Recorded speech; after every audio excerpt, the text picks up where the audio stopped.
it's time to do the infraction. It's nice out, it's summertime, and it's time to do something a little bit faster than the X-Max. I have a plan for this. Right now, stock, it's 80 miles an hour. My plan is to do 100 miles an hour reliably. All the time, I want to hit 100 miles an hour all the time, be able to drift it, be able to do speed runs, be able to just have fun, melt tires, do whatever. I want it to be reliable. So I'm just going to do an overview of what's already done, kind of what the plan is for the summer with the infraction. If you haven't already got an infraction, one of the most fun RC cars I definitely have. I have an X-Max, a Slash, Revos, Vortex, whole bunch, but this thing definitely hands down the most fun. You can drift it, you can speed run it. It's incredibly loud, incredibly fast, and incredibly fun. You can burn the tires, they'll smoke. It's awesome. So this is definitely worth it. But I do have a couple things already done. I'm going to start with the body though, because I think that's going to be the first thing that'll change.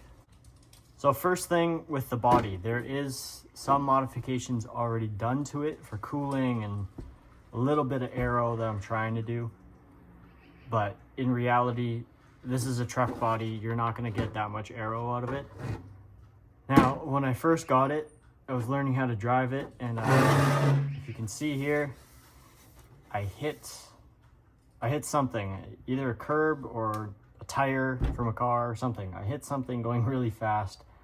So the body is a little bit deformed, and it actually, as the car is going, it likes to shake from side to side because of where I hit it. I hit it right here, going straight into it, hit it, it crumpled it, spun around. I don't know how I got the back marks, but that's what happened.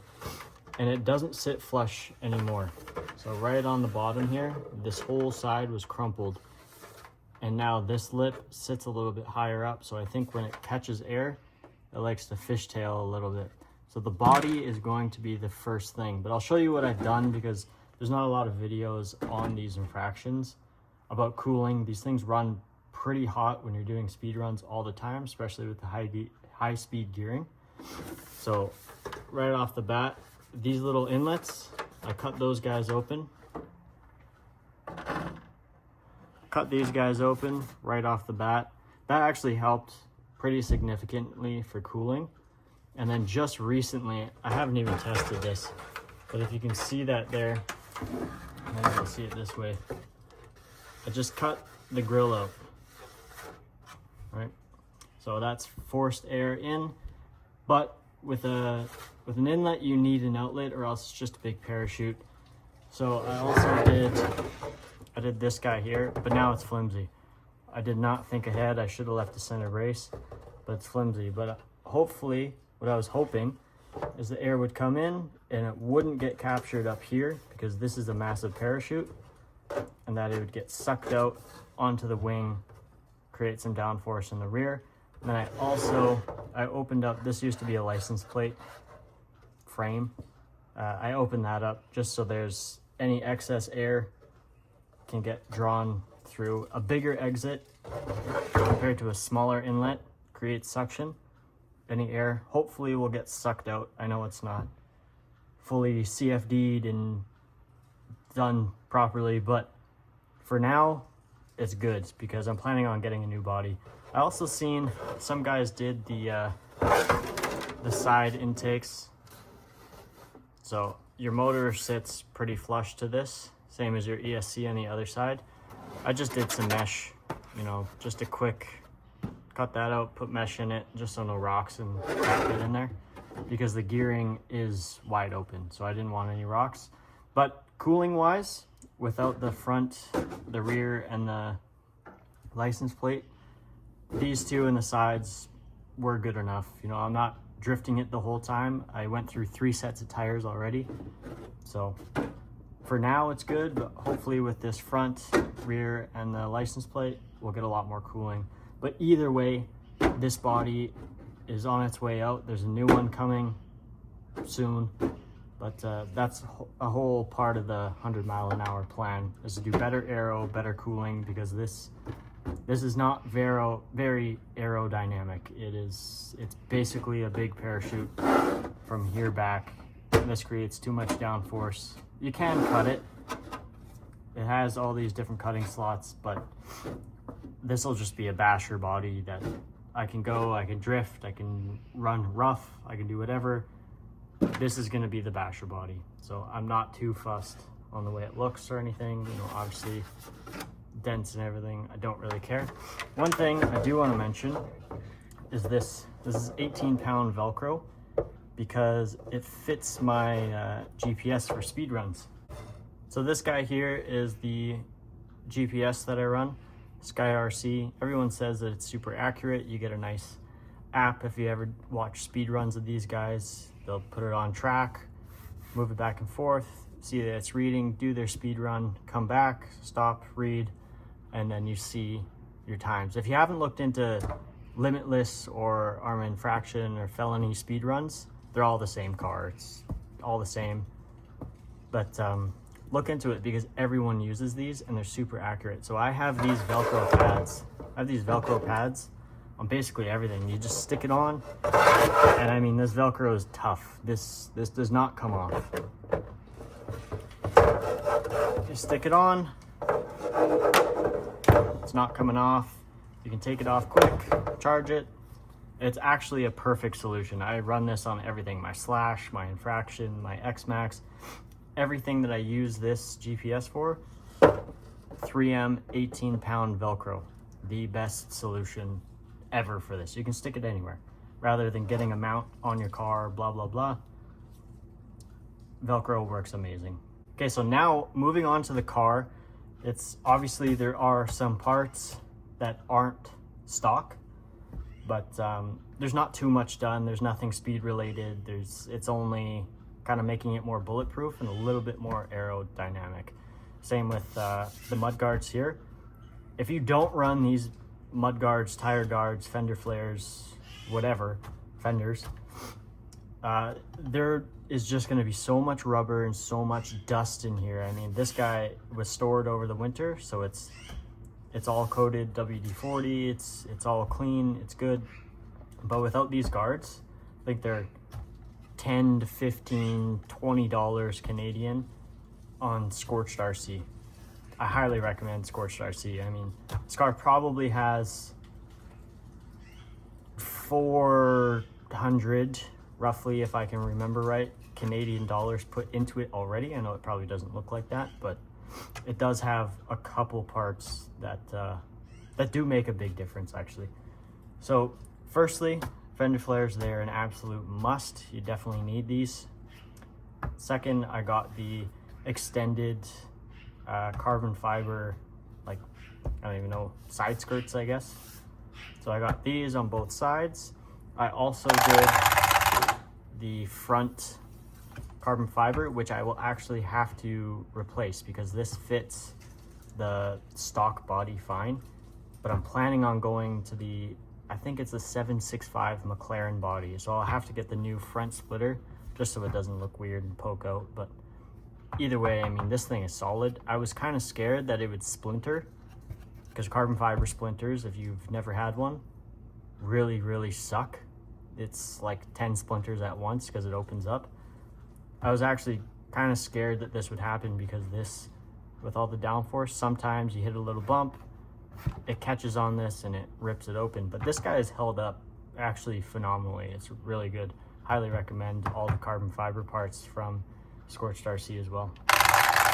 Again, I have the GPS mount in the rear, just in case I want to run it in the rear. I hardly ever do. I always run it in the body, but I don't run the GPS all the time. It's kind of when I'm going for a top speed, or I want to see how fast my drifts are, blah blah blah. That's the only time I use it. But either way, it's on there, so I have different options. Now, I did do, it's going to be a little bit hard to see, but I do have the titanium drive shafts, both front and rear, because I found with the stock drive shafts, actually bent. It was not sitting right, and I believe this titanium oversized shaft is also bending. I'm not quite sure why. I think it's because I replaced the diff fluids to a heavier fluid just so I could get a little more stability when I'm going high speeds, because I don't actually drift that much with this.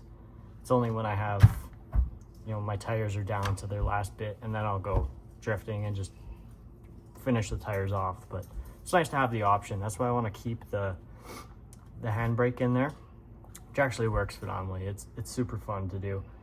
But this bearing, there's a stock bearing in this drive shaft when it's stock.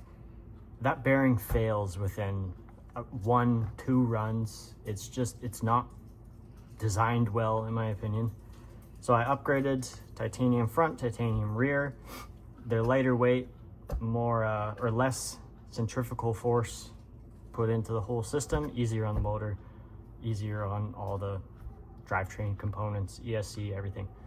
I did also do, again, this is going to be hard to see, but I did also do the titanium front and rear dog bone shafts, whatever, the axles, I guess. I did those as well. The only suspension changes that I've done to this is running on stock fluid, because it does actually handle super well.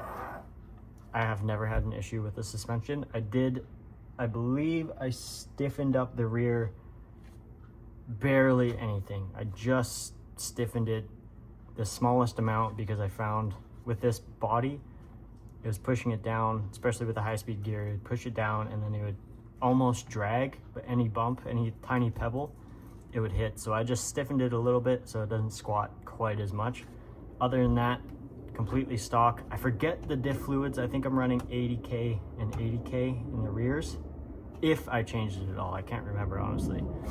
The center diff, I think, should be running 1 million. So still free, still open. But I've actually had a problem with the center diff, is that it exploded. The bearing in the rear here exploded and it started to leak, so I had to get a new diff housing. But that is the only problem I've actually ever had with this car, is that the diff housing is just not strong enough, not capable to handle the heat. So that will also be another upgrade. I'm going to be looking at a Vitavon or GPM 7075 aluminum diff case to handle the heat, especially if I plan on putting a bigger motor in ESC, which I do. An aluminum diff case is definitely coming with that upgrade. I think that's it for the top. Nothing else really changed. 3S 120C batteries go into that. There's Z. Oh, I did upgrade this fan to a rocket. Spins a little bit faster, gives it a little bit cooler. High-speed gearing as well.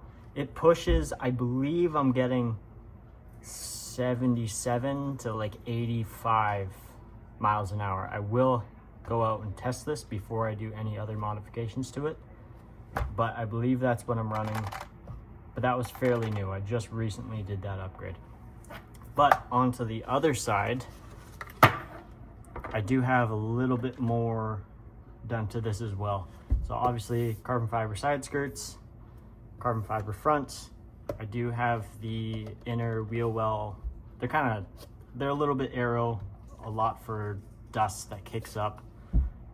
They're just nice to have. These were also cheap, so they were worth it. I might upgrade to the carbon fiber ones just because I want the continuity of all carbon. I'm also looking to do the rear, just fill in this gap a little bit with the carbon fiber piece here. They're about $30, but get it a little bit more sleek on the bottom, a little bit more aero. Not sure if it'll actually make a difference, but I do want those. Now, one of the most fun things about this car is when it bottoms out, because obviously it bottoms out. It doesn't do it all the time, but when it bottoms out, I put titanium skids on the rear, titanium skids in the center, and then titanium bolts for the front splitter. Every time these hit on the ground, especially at night, it looks so cool. It looks like a Formula 1 car when it hits the ground. Just shoots so much sparks out of it. You can even see them in the day. I mean, you can see how scratched up this guy and the rear are. The front don't do as much, but it's cool. So I got those. But definitely, if you get the Infraction and you don't do anything else, get the titanium parts for the bottom, because it's so cool when you see this guy go on the ground and spark everywhere. Definitely worth it. It is a little bit pricey, but I don't know, maybe $100 to do that, but it's definitely worth it. It's so much more fun to watch this car spark when it's going fast. It's definitely cool, especially if you like Formula One or anything to do with that. Worth it. Definitely do that. So anyways, this is the Infraction. The build is going to be, like I said, 100 miles an hour reliably. I want to hit 100 miles an hour all the time without it overheating, without it overvolting, without it, you know, ESC cutting or anything like undervolting, whatever it is. I want it to hit 100 miles an hour without any problems all the time. I want it to be able to drift, still retain the drift function of this, because that is a very fun part of this. I want it to be able to bash, which means stronger parts, probably a bigger motor and ESC just to handle more power reliably, maybe a better cooling setup and better aero. Aero is going to be first, and that, well, I'm going to do a part series of this, so I'll try to do an aero, electronics, suspension. But anyways, that's the overview of the Infraction. Now that it's nice out, I'm going to switch my focus from the X-Max. If you haven't seen the videos of the X-Max, I just recently put in a Hobby Wing Max 5 1100 kV. That thing has so much power. It actually, I was testing it and I exploded the diff. So I'm waiting on parts for that. But now I can switch my focus because it's nice out. Once all the rocks are cleared up on the road, get the street sweepers out, this is going to be the summer project.